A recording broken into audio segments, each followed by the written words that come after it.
왕복 2차로네요. 터널이 있습니다. 일반적으로 긴 터널은 고속도로죠. 근데 여기는 고속도로가 아니에요. 일반 도로에서요. 제한속도 60입니다. 이곳에서 이런 일이 있었습니다. 앞차랑 거리가 60도로 이 정도면 유지되어 있다고 봐야 되겠죠? 예, 들어가는데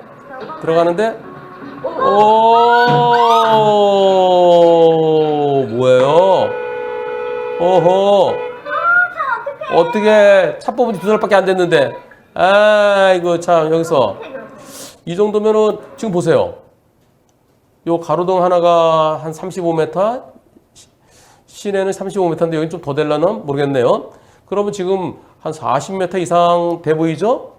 네, 앞차랑 이 정도면은 그런 여유가 있는 편이죠? 가는데 쭉 들어가고 있는데 뭔가가 저 앞에 트럭까지요. 요 차는 피했어요. 트럭에서 떨어진 게 뒤로, 예, 트럭에 떨어진 겁니다. 나가보니까 트럭이 서 있더라고요. 트럭 찾았어요. 저건 뭐냐 그랬더니 거푸집. 네, 거푸집 그게 떨어져서 자동차를 때려갖고 자동차가 이렇게 됐습니다. 뽑은 지 2달 됐대요.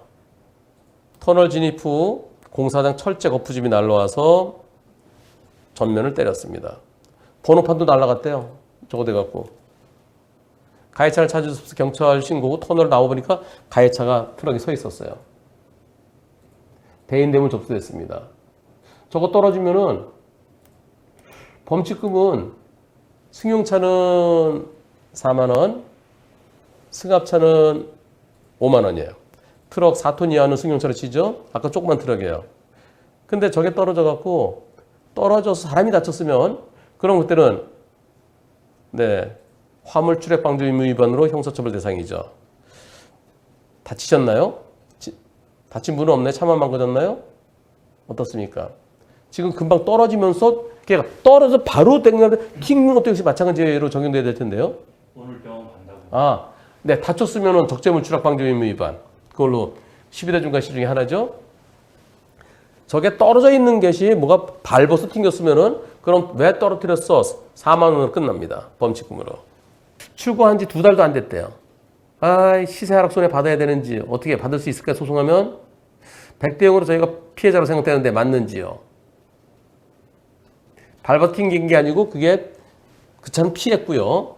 오른쪽으로 떨어지면서 카니발은 피하고 제 차로 직접 40m 이상 거리를 뒀대요. 자, 지난 9월 27일 출고됐고요. 차값은 2,100만 원, 수리비 200만 원. 그럼 200만 원이면 그러면 안 돼요. 사고 당시에 차값의 수리비가 20%를 초과해야 돼요. 지금 10%밖에 안 되잖아요. 그러면 시세 하락 손해 인정 못 받습니다. 소송하면 요 정도 갖고서는 소송에도 인정 안 해줄 것 같아요. 보험 약관에는 20% 초과해야 되고요, 수리비가. 소송에도 이 정도 갖고서는 글쎄요, 이거 차량 안전에 지장 없을 것 같은데 인정 안 해줄 것 같습니다. 그리고 소송비용 500만 원 이상 들어가요. 500만 원이 뭐예요?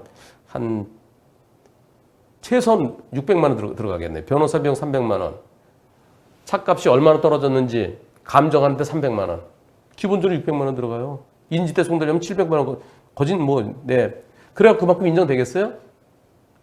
안 되겠죠? 그래서 소송은 생각하지 마세요. 나홀로 소송? 나홀로 소송하더라도 감정 비용이 300만 원 들어가요. 싸게 하면 200만 원.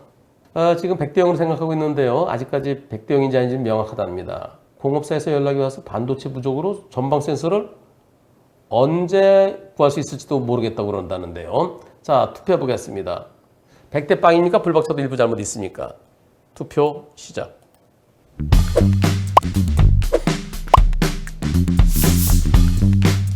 100대 빵이다. 불박차도 일부 잘못입니다. 그렇죠. 100대 빵이어야 되겠죠. 저런 게 떨어지고 통통통통 하면서 어떻게 피하겠어요.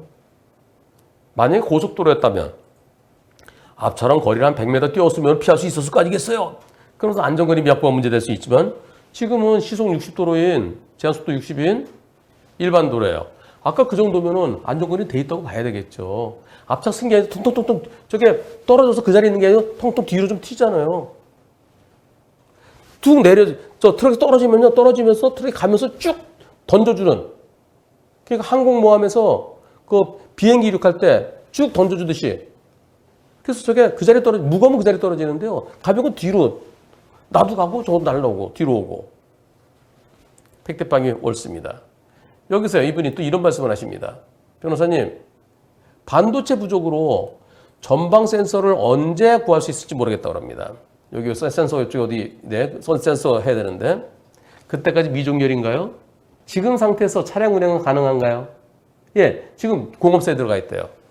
공업사들은 지금 이럴 때요. 이거 공업사 들어가 있으면 부품이 언제 올지 모르니까 뭐 한 달, 두 달 있으면 차를 못 쓰잖아요. 렌터카 언제까지 내줄까요? 렌터카 25일이 기본이죠. 그리고 진짜 고치는데 오래 걸렸다 그러면 30일까지 해주죠. 근데 이거 렌터카 해줄까요?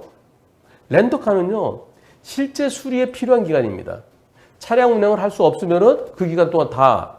근데 요거 그냥 좀 이렇게 좀 깨졌긴 했지만 좀 조심해서 운행할 수 있으면 어떻게 될까요? 운행하다가 부품 들어오면 그때 가서 고치면 되잖아요. 좀 미끼하죠. 예, 조금 뭐 이렇게 테이프 같은 거 좀 붙여갖고. 왜냐하면 렌터카 비용 공업사에 들어가서 다 주는 게 아니에요. 렌터카 비용은 그 차의 수리에 필요한 기간 동안 대주는 겁니다. 운행이 가능한가요? 현재 공업사에 입고시킨 상태이며 운행은 가능하지만 앞번호판이 없어졌대요. 그래서 새 번호판 받아왔대요. 그럼 붙이면 되죠. 운행하다가 부품 들어왔을 때 다시 공업사에 입고할 수는 없나요? 아, 공업사에서 가능하다고 그럽니다. 그럼 수리가 끝날 때까지 사고가 종결되지 않는 건가요? 그렇죠. 운행하다가 부품 들어와서 그때 다시 집어넣어서. 근데 운행이 위험하면 안 돼요.